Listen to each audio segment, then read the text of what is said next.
All right, welcome back to WMMA Scene Now with your host Chuck Stevenson, and welcome to episode 94 of the WMMA Scene Report regular show, where I go over everything going on within the world of the women's divisions of mixed martial arts. Tonight we got a special double feature. First up, we're going to be talking about Invicta FC.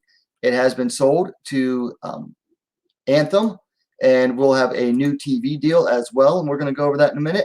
And then we're also going to talk about, how to deal with when your favorite fighter goes off the rails and says just some straight up dumb stuff that you disagree with, or you don't like, or it hurts your fifis. We're gonna talk a little bit about that too. And anyway, first up, let's talk about Invicta FC. So that has been acquired by Anthem, which owns Access TV, Fight Network in Canada. I'm going to go ahead and read off from the press release on InvictaFC.com. It says, Invicta FC acquired by Anthem Sports and Entertainment. Kansas City, Kansas. Invicta Fighting Championships, the world's premier all-women mixed martial arts promotion, announced today it has been acquired by Anthem Sports and Entertainment Incorporated, a globally integrated media company creating content for passionate communities whose properties include Access TV, Fight Network, Impact Wrestling, and Game Plus, among others. Fans can look forward to a wide variety of Invicta events, including World Championship Fight Nights, the popular Phoenix Series tournaments, tentpole pay-per-view events, plus behind-the-scenes shoulder programming. Invicta FC was founded in 2012 by experienced combat sports executive Shannon Knapp. Over the last 9 years, the promotion has changed the face of MMA. Knapp has promoted over 400 fights across Invicta's 46 all-women events, featuring and often discovering a who's who of the greatest fighters of all time, including Rose Namajunas, Christiane Cyborg Justino, and Amanda Nunes. Knapp will join Anthem's executive team as a senior member of the sports media group and will continue to spearhead Invicta FC as it moves into an exciting new era as part of the Anthem family. She said, "This is a huge moment for Invicta and for women in the sport. Invicta FC was founded to give female mixed martial artists a platform where they could compete and prove the doubters wrong. Now, as part of the Anthem portfolio and with shows on national television for the first time, Invicta's platform will be bigger than ever, and more people will have the opportunity to see the world's elite female athletes compete. With Anthem's backing, it's going to be easier than ever for our fans to catch all the Invicta action, and for new fans to find out exactly why Invicta is one of the world's most exciting fight promotions." Ed Nordholm, the chief corporate officer of Anthem Sports and Entertainment and the president of its sports media group, said, "We are very excited to acquire this uniquely positioned MMA promotion, adding a new content pillar to our combat sports portfolio as part of our overall strategy to transform Anthem into a leading global content company. What Shannon has accomplished with Invicta is one of the sport's great success stories. She will play a vital role as a senior member on the Anthem executive team and as a shareholder in Anthem, and we look forward to helping her take Invicta to new heights." Invicta FC events will be broadcast live on the Anthem-owned Access TV and Fight Network. Invicta FC 44 will take place Friday, May 21st. It will feature a World Championship fight and be broadcast live on Access TV in the U.S. and on Fight Network in Canada. The event will be available digitally to Invicta's many fans outside of North America, including Access's digital property, Access TV Now. Frank Tanky, the general manager of Access TV, said, "Access TV has a great legacy of supporting MMA under its Access Fight brands, and Invicta will be a centerpiece of our Access Fights programming. As the world emerges from the pandemic, Anthem plans to steadily increase the number of Invicta FC shows across Access TV, digital streaming platforms, and standalone pay-per-view supercards. In addition to broadcasting live events featuring current Invicta headliners, including Alicia Zapatella, Pam Sorensen, and Pearl Gonzalez, Anthem will also celebrate Invicta's rich legacy with regular programming showcasing Invicta's historic fights and exclusive shoulder programming on fighters' background and lifestyles. The acquisition includes Invicta's popular Phoenix Series brand. The Phoenix Series is the fastest-paced format in MMA," Knapp said. "For those who will be witnessing it for the first time, it is an intense rapid-fire event where 8 athletes will compete across one grueling night. The quarter and semifinal bouts consist of a single round, giving fighters no more than 5 minutes to either win and advance in the tournament or crash out in defeat. The 2 victorious semifinalists then go toe-to-toe that same night in a 3 5-minute round finale match, with the winner being crowned tournament champion." Tanky added, Invicta's Phoenix series is perfect format for live television. It combines hard-hitting combat sport with the sort of compelling fly-on-the-wall storytelling reminiscent of the best of live reality TV. I'm very excited a wider fan base will get the chance to enjoy this innovative fight night for the first time on Axis. End quote and end article. So this is, really big news for Invicta FC. When the news came out that they were no longer on Fight Pass, a lot of people were wondering what exactly was going to happen to them. The first thing that came out was that they would host their next event on YouTube, and now it seems like they already bypassed that and have acquired a new TV deal, and it's a very nice one. Access TV, they've held a lot of different MMA promotions over the years. I believe that's where LFA was before they got picked up, or before they went to Fight Pass I believe it was only last year. So this could be big. I mean, this press release mentioned, tentpole events, regular events, the Phoenix series, and even pay-per-view events. Now, I'll be honest, pay-per-view events surrounding Invicta is going to be questionable. I mean, depending on what the price could be, yeah, they could do really well, or it could crash and burn. I mean, that's just questionable. The big thing is that they are planning to do more events. Now, I saw in one article it said up to 16 events per year, which is, I think, twice the most they've ever done in a single year. I think the most events they've ever done in a single year was like 8 events. So this is big for Invicta. The big question is going to be, if you're having twice the events you've ever had, you've got to have the roster to hold that many events. You're going to hold, 16 events. You've got to have a steady roster supply to, fill out those events, those fight cards.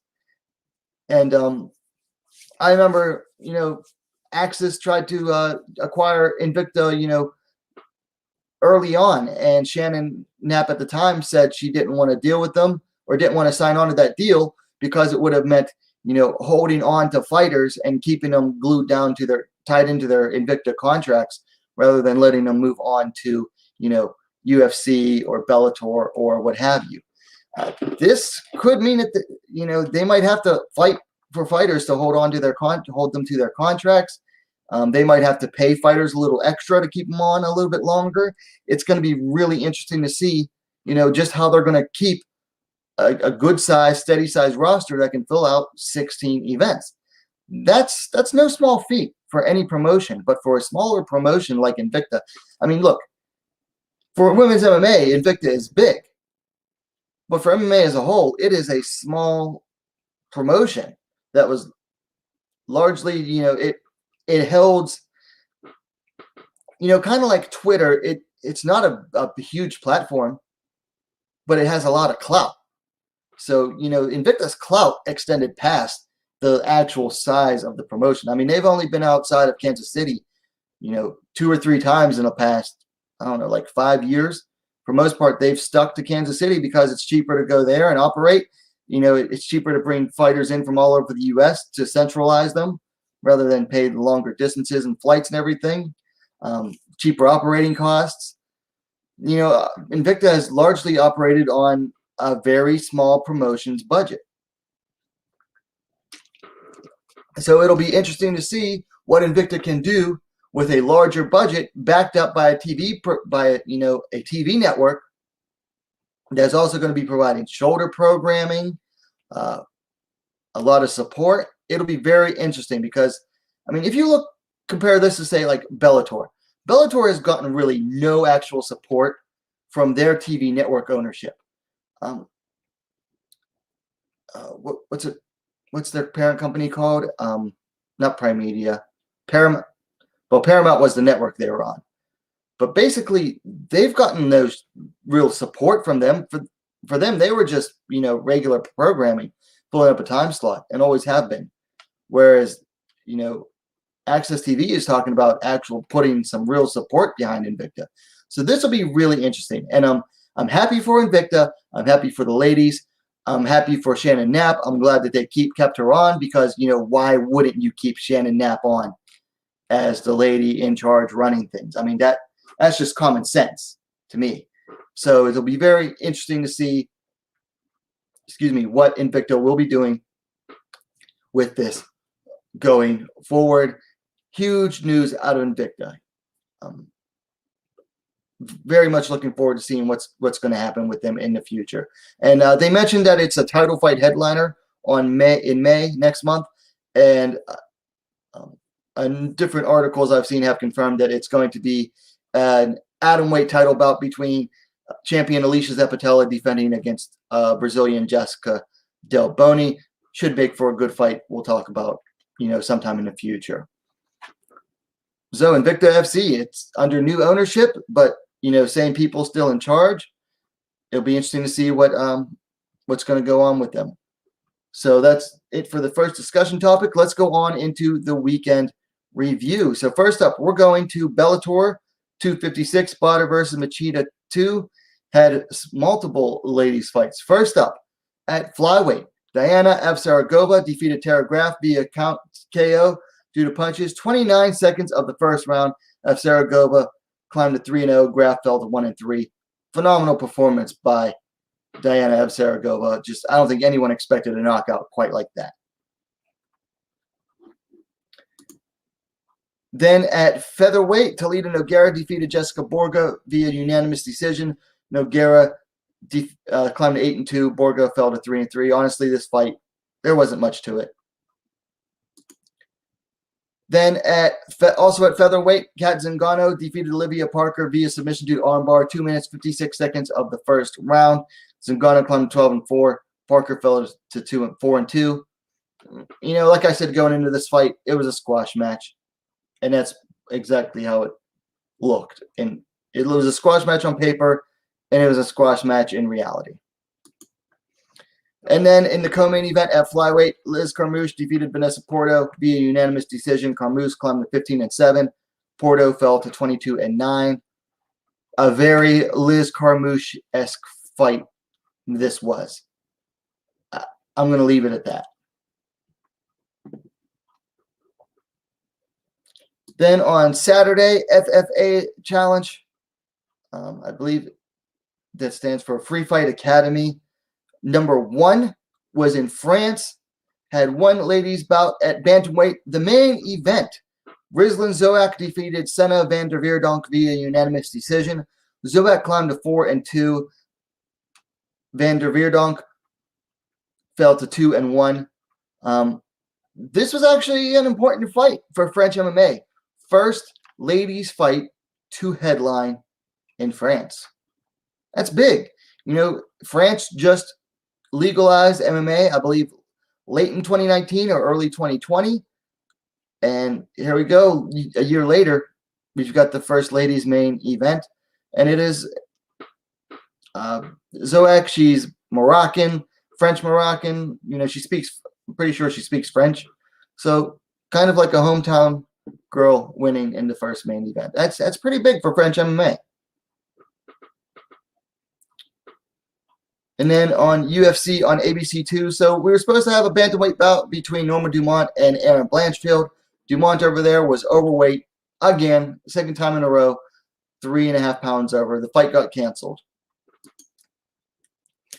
And then up on the main card, Mackenzie Dern defeated Nina Nunes in a strawweight bout via submission due to armbar. 4 minutes, 48 seconds of the first round. Dern climbed to 11-1. Nunes fell to 10-7. Good win for Dern, you could say. I mean, it's hard to say, really.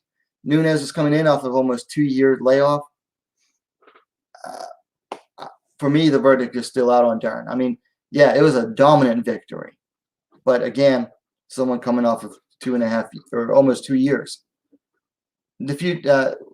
Time will tell. So that is it for the past weekend's fights. Yes. So let's talk about the news. Let me change things around here real quick. Then we'll get into the news.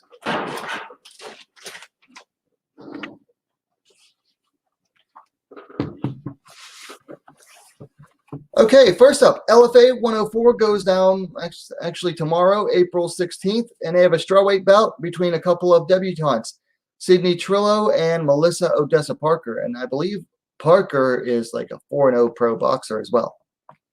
Then Octagon 23 goes down May 1st. They added 2 ladies bouts. First up at strawweight, Evelina Bosniak coming in 4-0, taking on Vanessa Rodriguez coming in at 4-2. And then at flyweight, Teresa Bleda coming in 2-0, taking on Carolina Martins coming in at 7-3. Big step up for Bleda on paper. She is like a big hometown fighter for Octagon as well. Then Golden Ticket Fight Promotions 14 goes down June 26th. They added a bantamweight main event. Melissa Mullins making her debut, taking on Josie Blaber coming in at 1-1. Mullins apparently is 5-4 as an amateur. It's a regional show, but I included the news because it is a ladies' main event. Then Eternal 59 goes down May 7th in Australia. That should be available on Fight Pass. A flyweight bout, Lisa Curiaso making her debut, taking on Jacinta Austin coming in 1-0. And then UFC has an event scheduled for May 22nd. A bantamweight bout has been added between Sarah Alpar coming in at 9-5, taking on Stephanie Egger coming in at 5-2. This is a must-win bout for each lady. You know, Egger is coming off a loss in her UFC debut to Tracy Cortez, and Alpar, I think, has yet to taste victory in the octagon. So, must-win fight for each of these ladies. Then NFC 3 goes down May 23rd in Germany, Deutschland. A strawweight bout has been added between Melissa Tajic coming in 1-0. She's taking on Katerina Delizda coming in at 2-1. And then here's some interesting news. Boxer Amanda Serrano claims she will be making a return to MMA under the Icon FF banner. Says the details are being worked out. Apparently, Pearl Gonzalez, Invicta fighter Pearl Gonzalez, and UFC veteran, who also does the commentary for Icon, has been added to her management team, and she's helping Amanda get a fight for Icon. She hasn't fought in MMA in quite a while. Amanda Serrano hasn't, but she is a 7-weight boxing champion, all of them, I believe, with the WBO, and she is currently a unified champion. She holds 2 belts at, I want to say, super featherweight. I could be wrong there. But interesting to see if Amanda does return to MMA and who it will be against. I believe she is 1-1 or 1-0-1 as an MMA fighter. Then we have an injury alert. Savannah M is out of her one on TNT 4 bout with Colby Northcutt. That was it's happening in 2 weeks, due to a dislocated shoulder. Northcutt's status on the card is unknown. So best of wishes to Savannah M on recovering from dislocated shoulder. That's one of those injuries. You dislocate a shoulder, it kind of stays with you sometimes, and it oftentimes makes it even easier to dislocate in the future. So hopefully she makes a full recovery. Then PFL goes down June 10th. A lightweight bout has been added. Clarissa Shields, pro boxer Clarissa Shields, making her debut versus Brittany Elkin, coming in at 3-6. I just recorded a standalone video on that, so it should be out probably within an hour after this stream ends. So if you want, feel free to go check that out, sometime after this stream is over. And then FEN 34 goes down May 28th in Poland. Added a bantamweight bout. Ekaterina Shakalova coming in 5-1, taking on Jamila Sandora of Brazil, coming in at 5-0. Shakalova is a busy little bantamweight. This will be her 3rd fight in 2021, if I recall correctly. She's already fought, if not twice in 2021, then she fought once in 2021 and once late in 2020. And now here she is fighting again in May. So very busy is the Ukrainian Shakalova, which, it's nice to see a fighter who stays active like that. And then Bellator 259 goes down May 21st. They added a featherweight bout. Leah McCourt 4-1, taking on Janae Harding, 6-4. This bout was supposed to go down last year, and I want to say around May, and got canceled due to the coup. And now that was supposed to happen in Europe. Now it is finally going to go down here in the U.S. I like it. They've got Harding has a little bit more experience than McCourt does, but McCourt has the cleaner record, 4-1 to 6-4. They're both promising young fighters, prospects as it were, in the featherweight division, and hey, they've got the the well-known X factor that people like to talk about. Two very nice-looking young ladies. What's not to like about this fight? And it's featherweight, so how often do you hear me talk nice about what's going on in the featherweight division? But I'm looking forward to this fight, so we'll see. And then UFC 265 goes down sometime in August. They added a bantamweight title bout. Amanda the Lioness Nunes will be defending against Juliana Pena. First time for Nunes to defend her bantamweight title in, I think, close to 2 years. And she's going to do it against Juliana Pena, who has been, really barking a lot at Nunes. And so the UFC said, all right, you want to run your mouth? Let's see what you can do. I almost feel bad for Pena. I mean, she'll get a nice payday out of it. She'll get a title shot. But, man, I don't give Pena much of a chance here. I mean, this is risky for her. Very risky. And then finally in the news, Invicta FC 44 goes down May 21st. And I mentioned this earlier. Atomweight title bout. Elisa Zappitella taking on Jessica Del Boni. Zappitella, the reigning Invicta 44 champ. So that is it for the news for this week. So let's move into the rankings updates. There have been some changes I want to talk about. Let me bring the screen back up here real quick. Judy V in the chat, looking forward to Invicta. Hopefully it will be a blast and available for free to the community. So I know it's on Access TV in the US, on Fight Network in Canada. I'm not sure about outside the US. I had to look. I think my cable provider carries Access, but then I think I also have to have like the certain package that carries it, which I'm not happy about. But I know that they have an Access TV has an app available. So whether or not that app is free probably depends on your cable subscription in the US. I'm not sure, but we'll see. And then she agrees, no chance for Pena. So I'm not sure. That is it for the agrees, no chance for. Like I said, that's it for the news. Let's move into the rankings updates. So first up, let me bring it up. Bellator women's flyweight has a change, even though there was no ranked fighters fighting this past week. Conor Watanabe moves up one more spot to number 3, moving Denise Kielholtz down to number 4. I'm not a fan of rankings changes when there was no fight going on. What's going on with this? I know that, there is a small but vocal crowd calling for Denise Kielholtz to get a title shot. I'm one of them.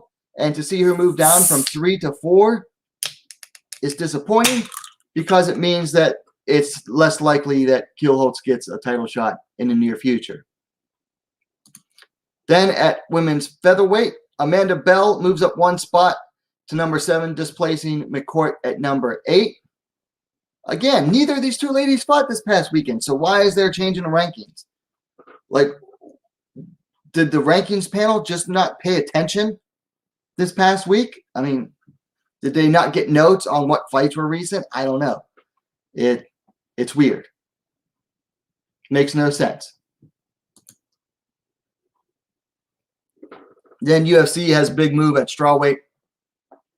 Mackenzie Dern moves up 6 spots from 11 to number 5. Marina Rodriguez stayed where she is. Nina Nunes fell 2 spots to 7. Gadelia fell from 7 to 8. Watterson fell from 8 to 9. Torres fell from 9 to 10. And Amanda Hebos fell from 10 to 11. I don't agree with this big of a rankings move for Mackenzie Dern. This is a result of a huge promotional push more than it is a deserved move up the ranking. First off, Nina Nunes should not have been ranked at number 5. Not after almost 2 years away from the sport. Okay? I'm sorry. You're away from that long, you should not be ranked. Period. And then second of all, rankings moves should be based on, incremental wins over, or, a period of wins over other ranked opponents. Other than Nunes, who from 11 to 6 here, besides Nunes, who out of those fighters has Dern beaten? None of them.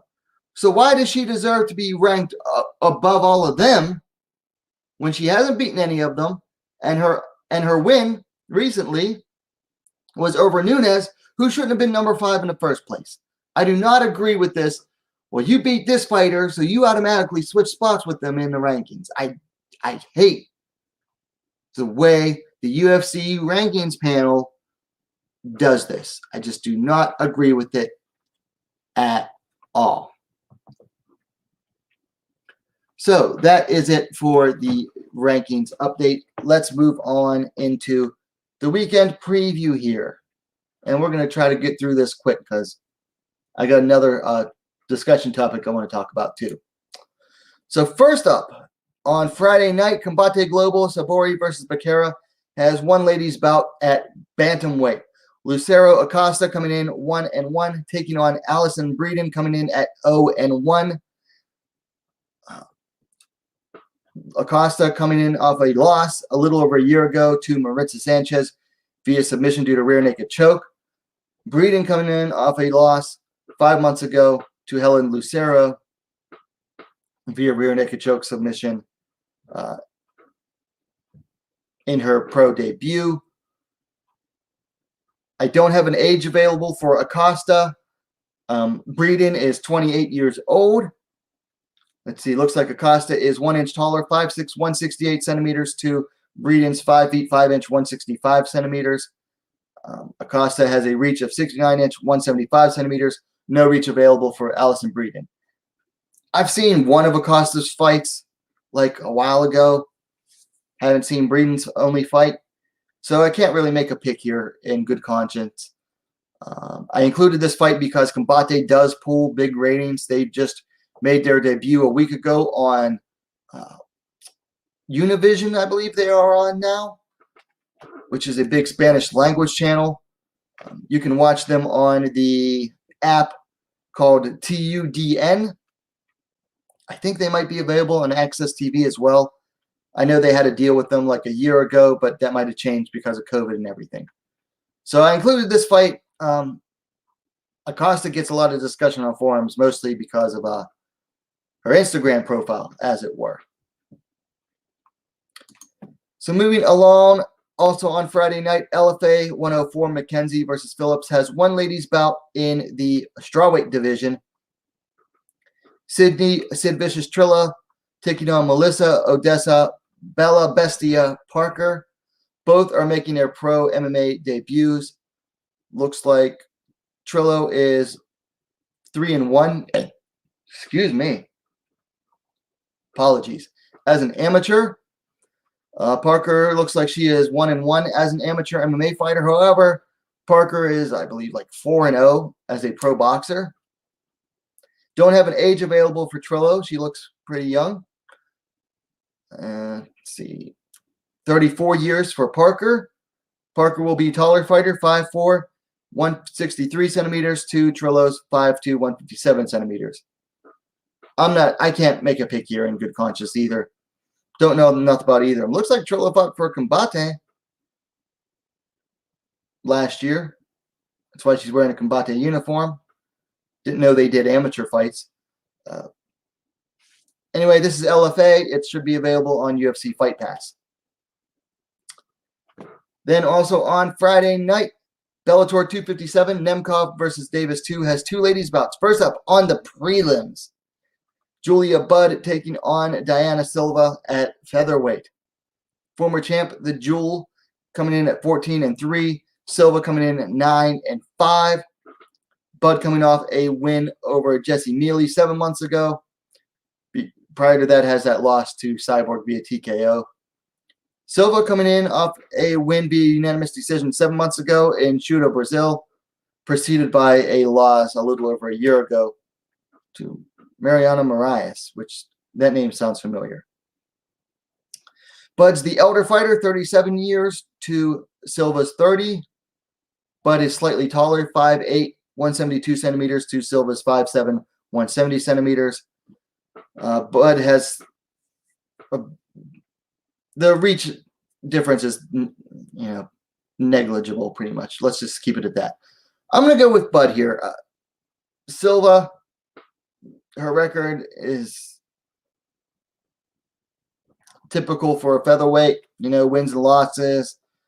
Either the wins aren't that great and the losses aren't necessarily bad either. Bud needs to win here if she ever wants to win to fight Cyborg for the title again.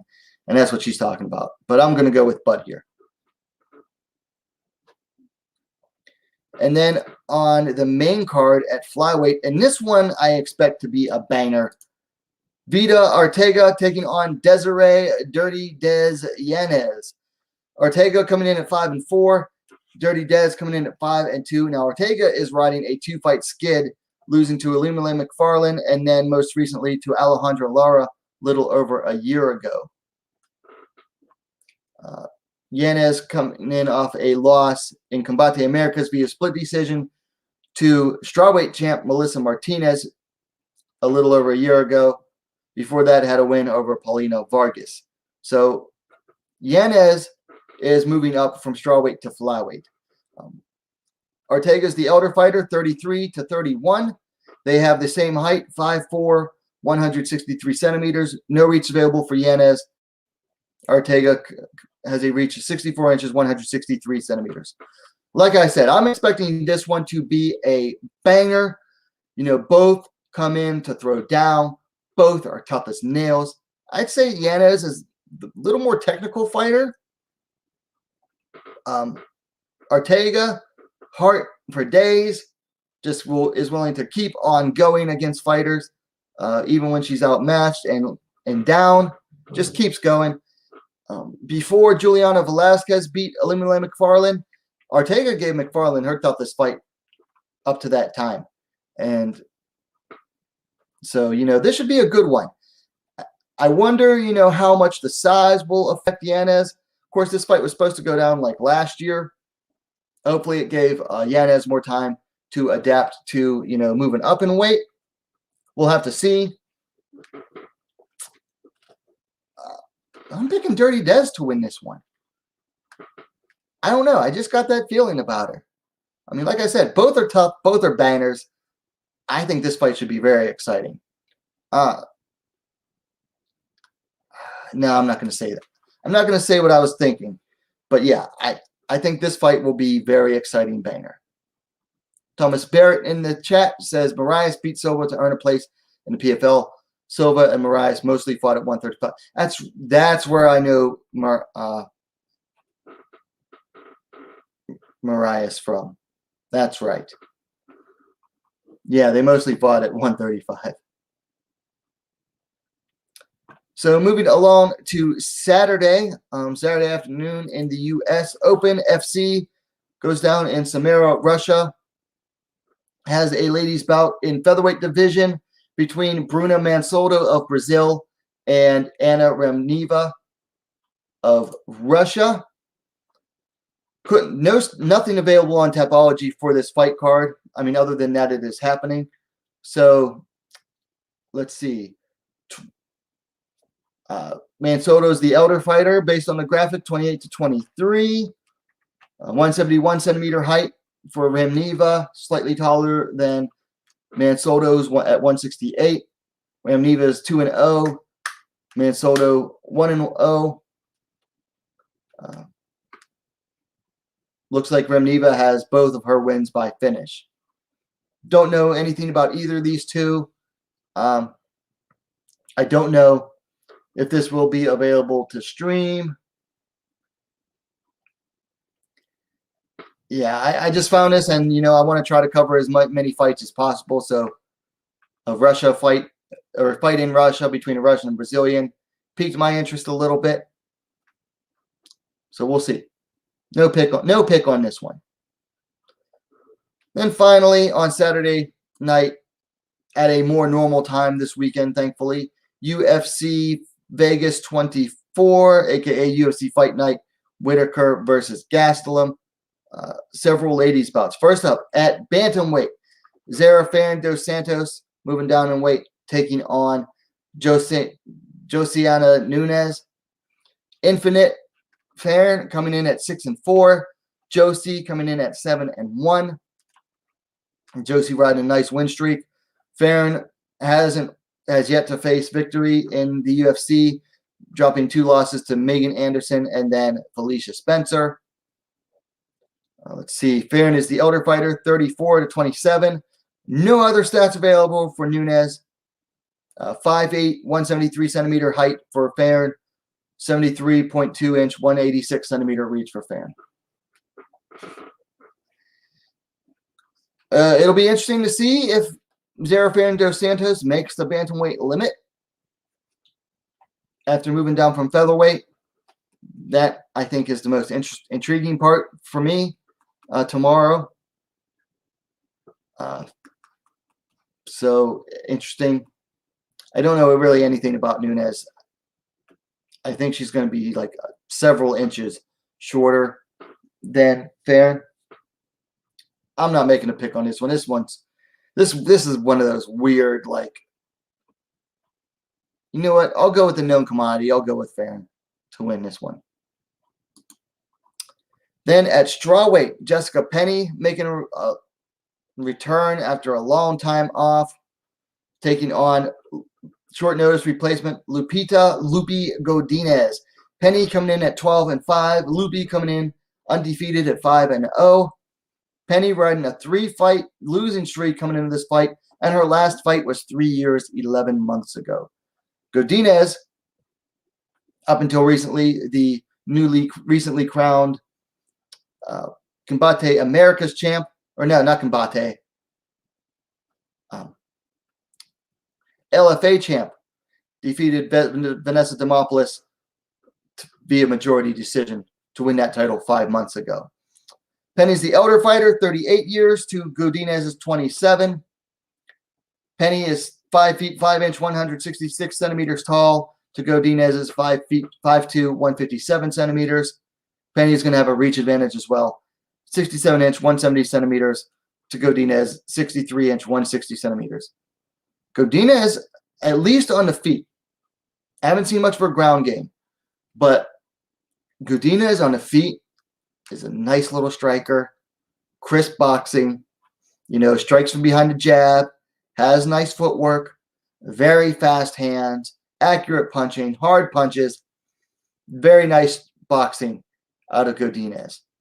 I'm picking her to win this one. I mean, give me a reason to pick Jessica Penny to win at 38 years old and 4-year layoff. I mean, I challenge anyone. Give me a reason to pick Penny. I like Jessica Penny. She's old school. Goes all the way back to pre-Invicta days. And was the former Invicta atomweight champ. But I can't imagine she's made that much improvements in 4 years off. Plus the ring rust. I mean, this is a bad picture of her, but still fairly good looking at 38, doing the OnlyFans thing. Guess that's working out for her. Good for her on that. But I got to go with Lupi to win this one. Then at flyweight. Oh, by the way, Lupi Godinez was a replacement for Hannah Goldie. Penny would have had a better chance against Goldie than Godinez. Then at flyweight, Tracy Cortez moving back down after making her UFC debut and in a follow-up fight at bantamweight, taking on Justine Kish. Cortez coming in 8-1, riding a nice win streak. I think she lost her debut fight. Yeah, she lost her debut fight and has been undefeated ever since. Taking on Kish. She's coming in at 7-3. Kish coming off a loss to Sabina Mazo 6 months ago. Before that, had a win over Lucia Pudilova a little over a year ago. Kish, the elder fighter, 33 years. The Cortez is 27. Same height, 5'5", 165 centimeters. Cortez, better, slightly longer reach, 67-inch, 170 centimeters. To Kish's 65-inch, 165 centimeters. I'm picking Cortez to win this one. Cortez is, I think she comes across as the more athletic fighter. Kish is kind of strong, but she's very like paint by numbers fighter. She's kind of predictable. Hasn't really come a long way. Just isn't the most active fighter either. I mean, you look at how often her fights are, and yeah. Strong wrestler is Cortez. Should be able to get Cortez down or Kish down, and you know if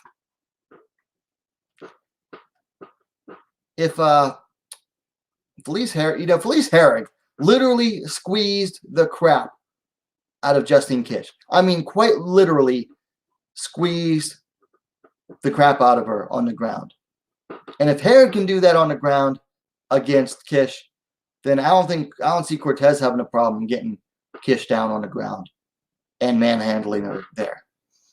Also, Cortez coming into this fight looking in phenomenal shape.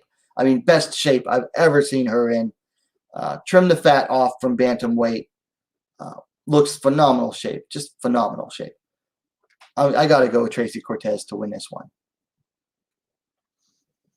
And that is it for the weekend preview.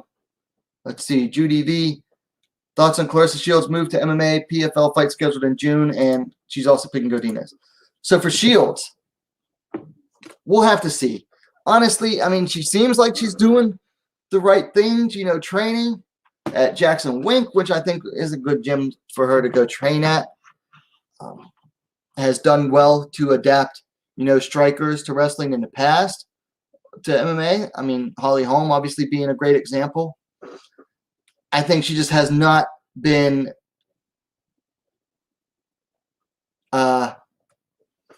training long enough in MMA.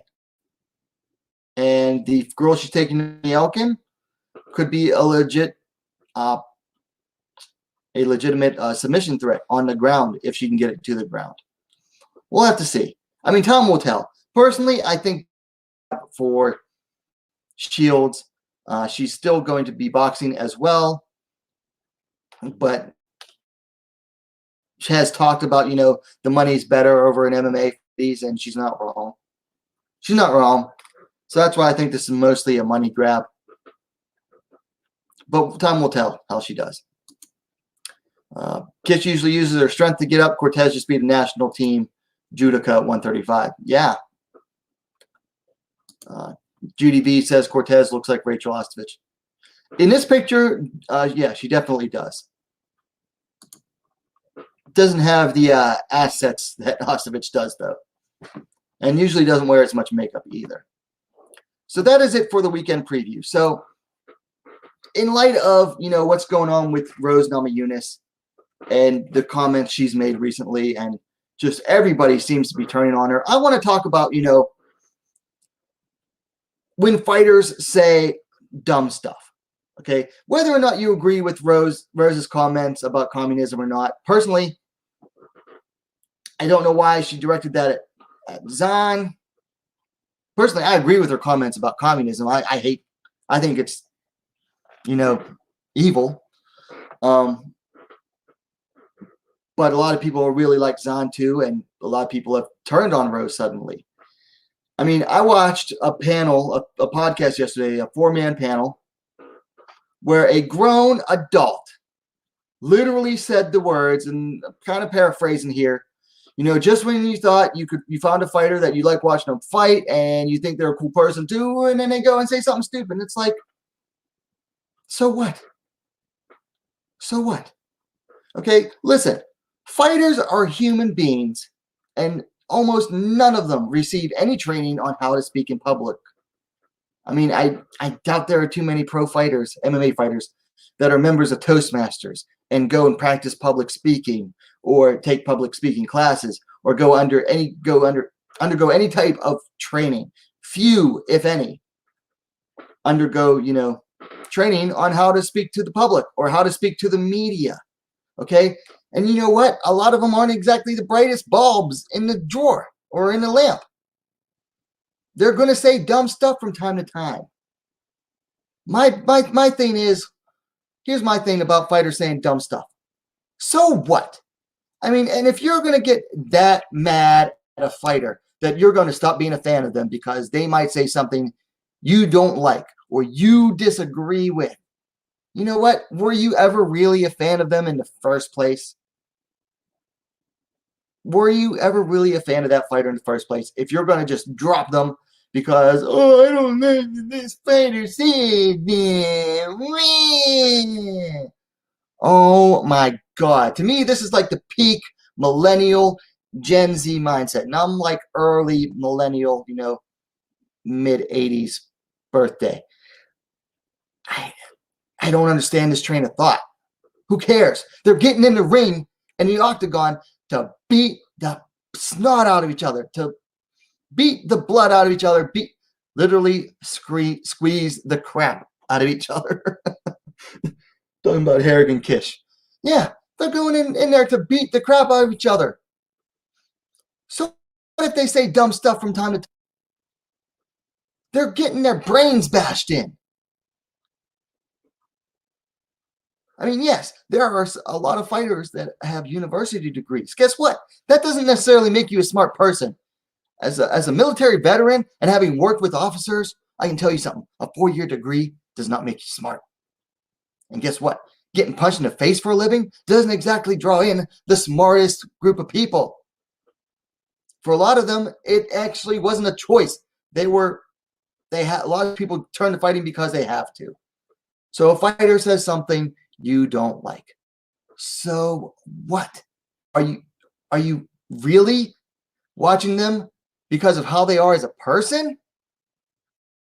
Don't live vicariously through fighters, okay? And if you're an adult and you're getting that upset because you like or admire this person, man, what are you hiring professional athletes for as grown adults? Okay? Look to someone higher, to fan members, that look to community leaders that are lookers that are there a lot. Don't pro athletes, definitely don't pro fighters, okay? That does not draw the best people, like I said, okay? And that's not to crap on fighters and say that they're necessarily bad people because they're not. Sport doesn't have the best history of drawing in the best people, okay? There are a lot of fighters that were downright scummy people sometimes, okay? We've had literal criminals in combat sports. We've had literal gangsters, bank robbers, murderers, domestic abusers. Stop looking at these people as people to admire or the people to go, oh my gosh, I really like them as a person.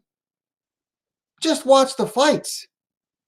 If what they say is going to get you that upset, just watch the fights. I mean, like I said, literal bank robbers. Anybody remember Lee Murray? Old school fighter.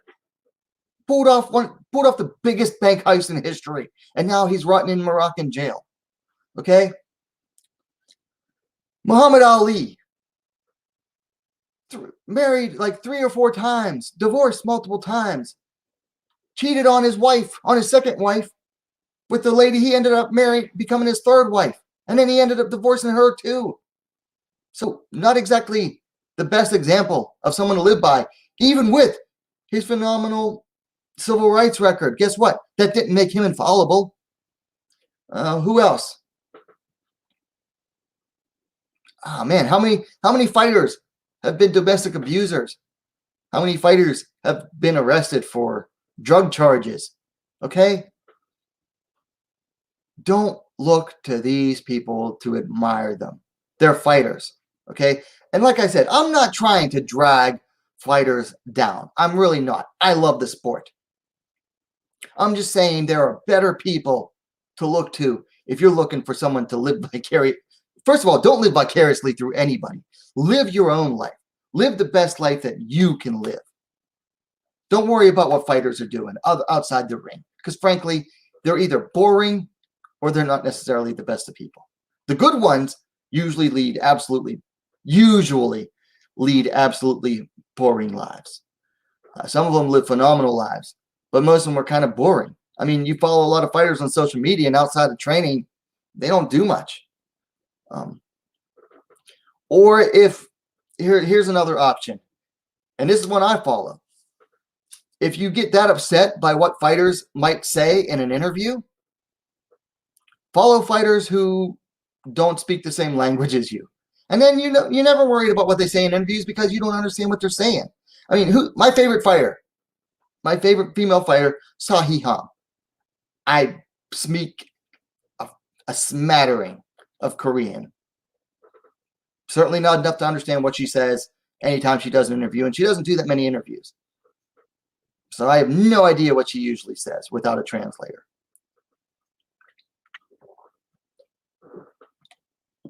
Simply put, listen, fighters are going to upset you sometimes. They're going to disappoint you with the things they say. So what? It happens.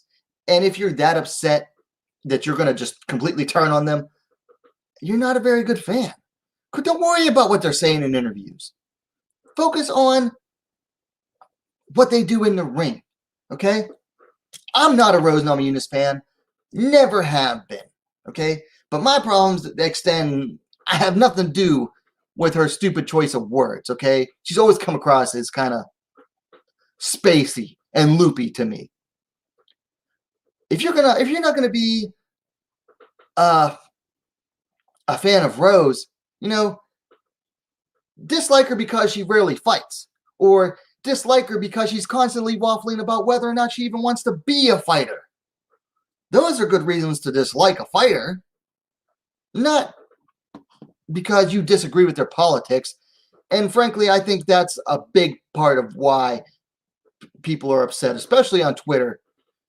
She dared to speak out on communism. I'm not going to get into the politics of that, but there's a lot of those types on Twitter.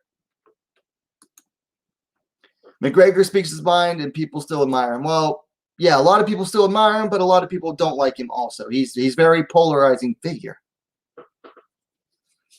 Yeah. So just don't worry about what fighters are necessarily saying. Worry about what they're doing in the ring.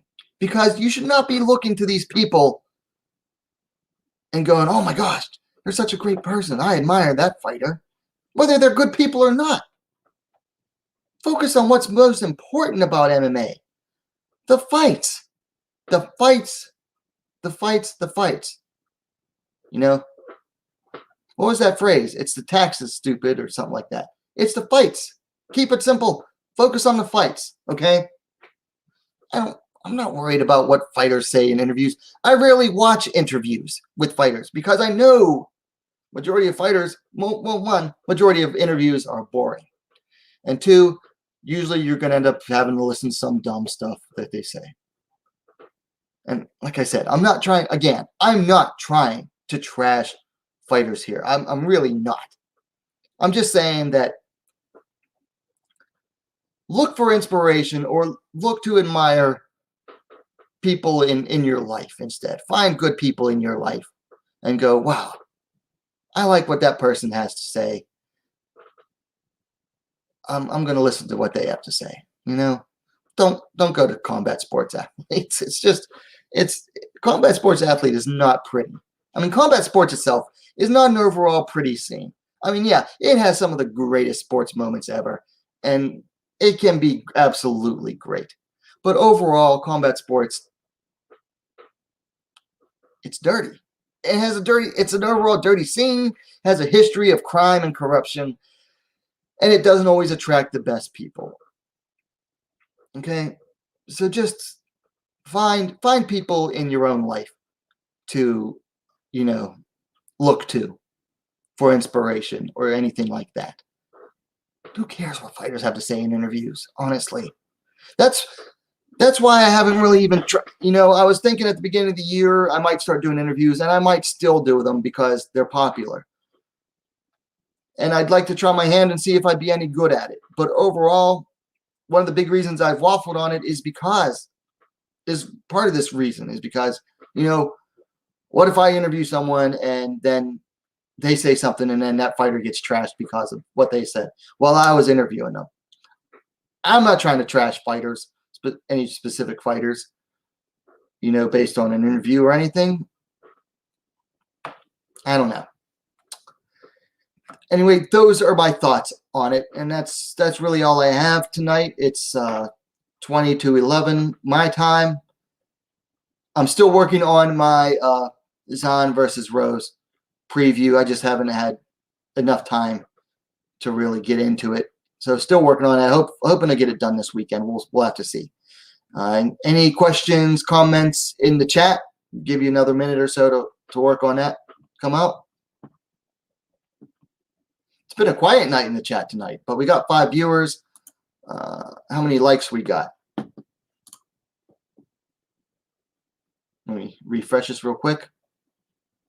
In the chat tonight. 6 likes. All right. So not bad, not bad. If you're watching and you haven't yet, please smash the like button.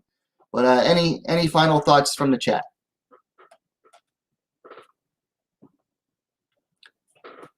That looks like it. So that's it for me. Like I said, if you like the video, smash the like button. If you're watching the replay, let me know your thoughts in the comments down below. If you haven't yet, go ahead and subscribe. Most of my views come from non-subscribers, so please subscribe and hit that bell for the alerts so that it'll at least let you know when I go live. If you turn on the alerts, if it doesn't let you know every time I post a new video, it'll at least let you know that when I go live. So like, subscribe. If you like any of my videos, please share them to your social media as well. That helps the channel grow. Other than that, thanks for watching, and we'll see you next time. Good night.